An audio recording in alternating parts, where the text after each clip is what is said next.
this world of war.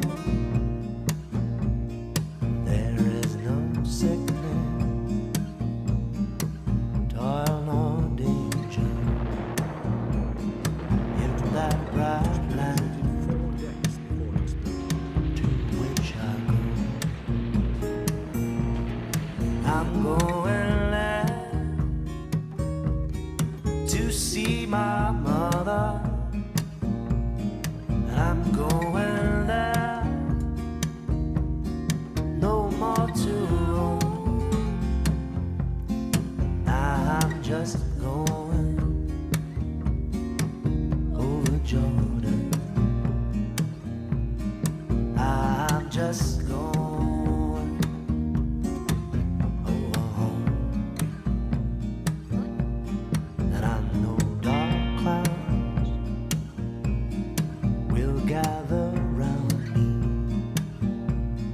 and I know my way is rough and steep, but golden fields stretch out before me, where weary eyes no more will weep. I'm going there to see my father. I'm going there, no more to roam. I'm just going over Jordan.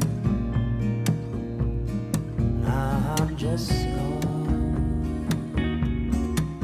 over home.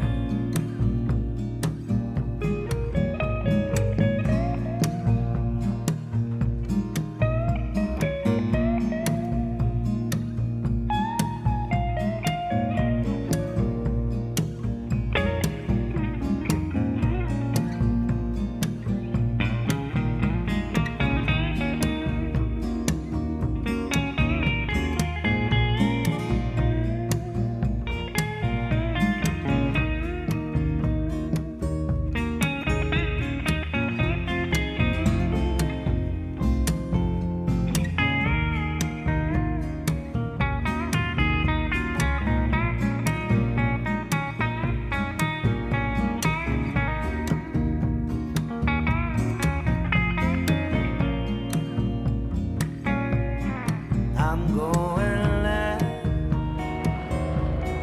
to see my brother. He said he'd meet me when I come. Now I'm just going over Jordan. I'm just going. The Americans returned fire, attacking.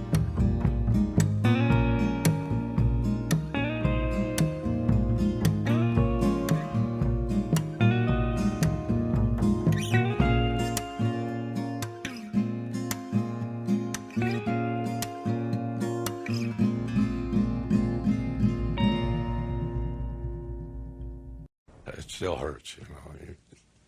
Even though they were the enemy, they survived, you know. They're still humans.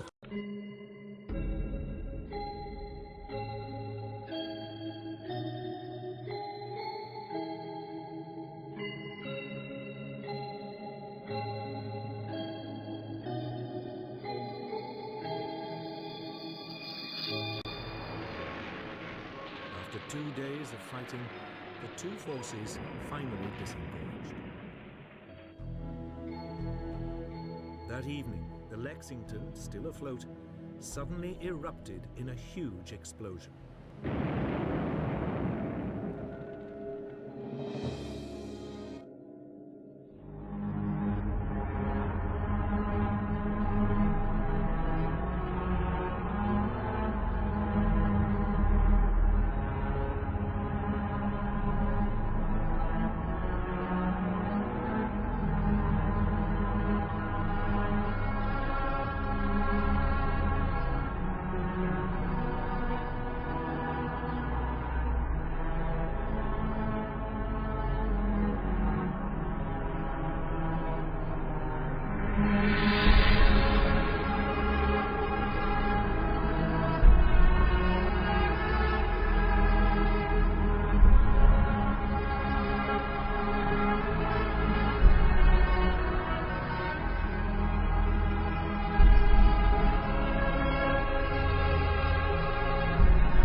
Yorktown managed to avoid the Japanese torpedoes.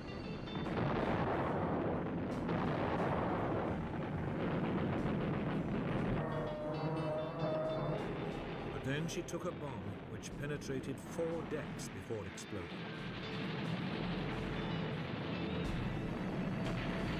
37 men were killed.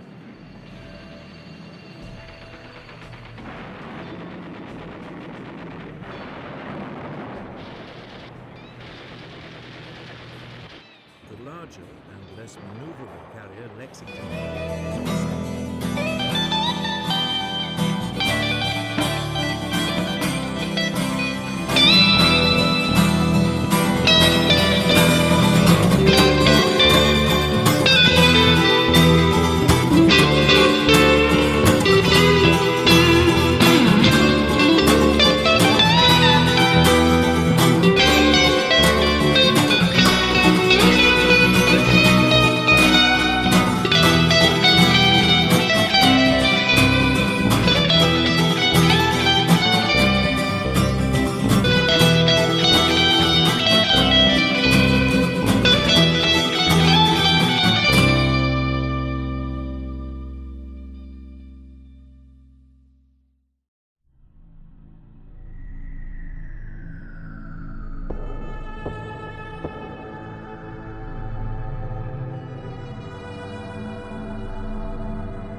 The new Essex-class carriers, which had been on the drawing board before the war, start reaching Hawaii in May 1943. The Ford Island Tower greets one. You look good out there, honey. The new ships become the heart of a fast carrier force, screened and protected by battleships, cruisers, and destroyers carrying thickets of anti-aircraft guns. The task force is organized in groups of 3 or 4 carriers, each of which can operate independently. At times, they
9 Independence-class light fleet carriers and 63 escort carriers. The total of 85 carriers does not reflect a strength of 85 Essex-class carriers. However, the presence of the escort carriers does mean that the 22 fast fleet carriers could all be available to act in attacking formations.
In later invasions, massed escort carriers would provide the air cover for the beachhead themselves.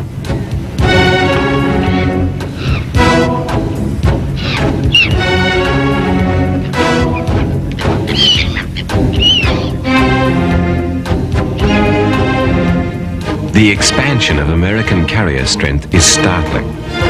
In 1941, the fleet boasted a strength of 7 carriers, 6 fleet carriers and 1 fairly experimental escort carrier.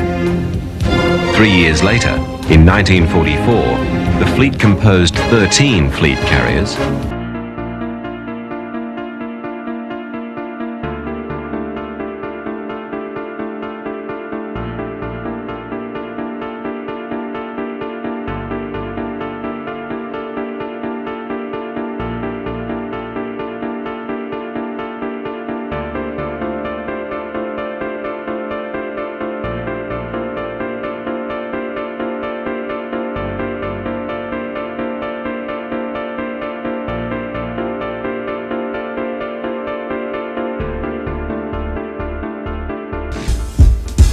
One theatre that the escort carriers came to dominate was the Atlantic, where they became a key player in the war against the German Navy's submarine force. In a battle that was fought as hard and as closely as any engagement of the conflict, the fighting in the Atlantic seesawed over the course of the war, with the U-boats seeming to have gained the upper hand for several periods.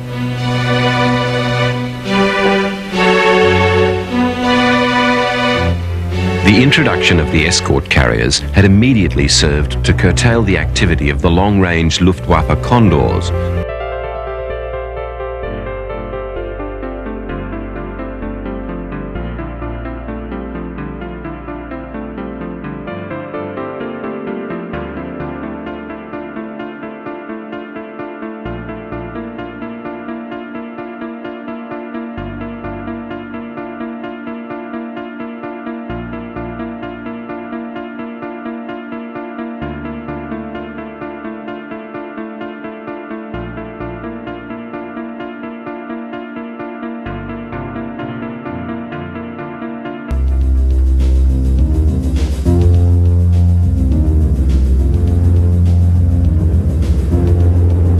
Much of the work of the little carriers was like that. Beside the radiant deeds of the task groups which fought epic battles over hundreds of miles of ocean, they were nearly invisible. Despite the lack of glamour attaching to the escort carriers, their contribution was enormous. The work they did was essential, and the work they did was very well done.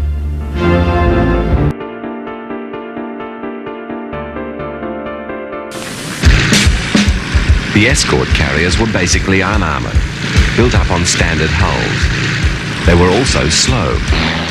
When the kamikazes entered the conflict, they often were attracted by these slow-moving, less defended and flimsily constructed ships. The little carriers suffered badly when hit.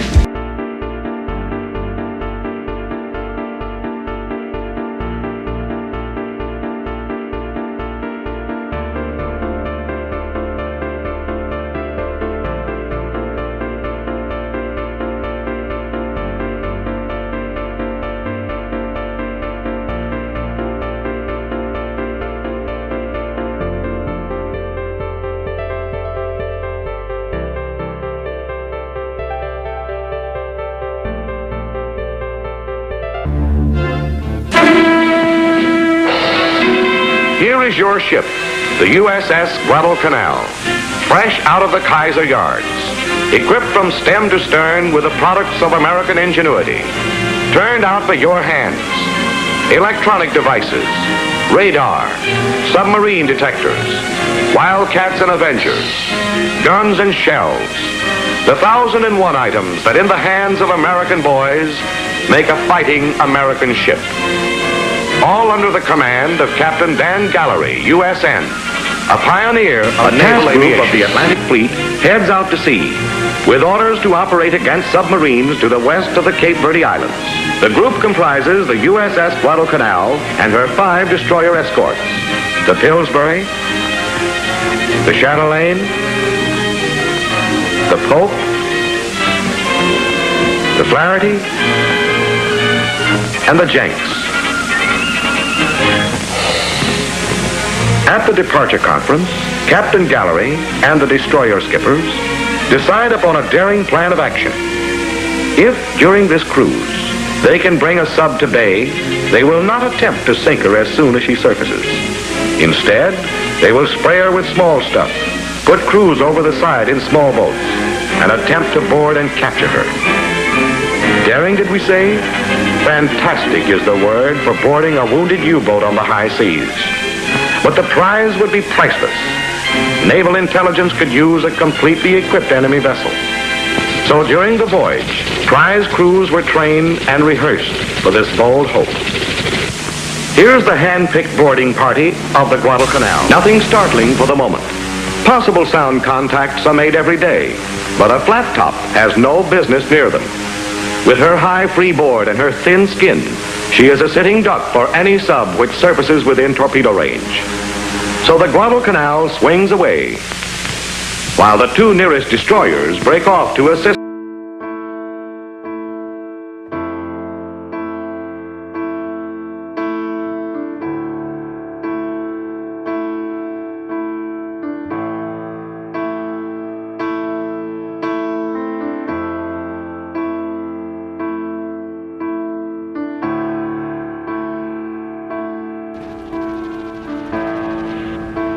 Escort carrier Saipan was sunk, and 2 others badly damaged.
to see my mother. And I'm going there, no more to roam. I'm just going over Jordan. I'm just going over home. And I know dark clouds will gather round me. And I know my way is rough and steep, but golden fields stretch out before me, where weary eyes no more will weep. I'm going there to see my father. I'm going there, no more to roam.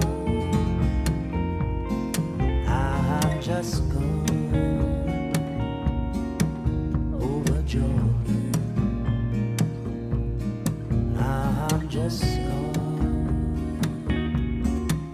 over home.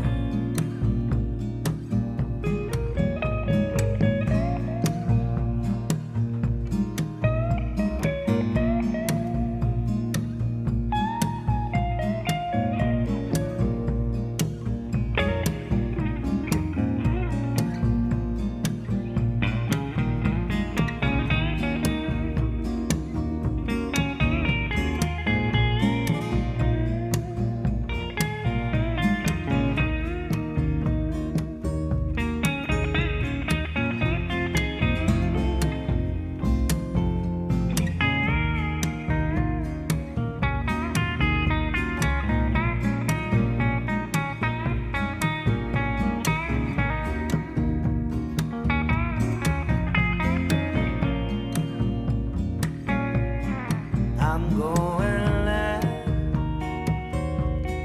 to see my brother. He said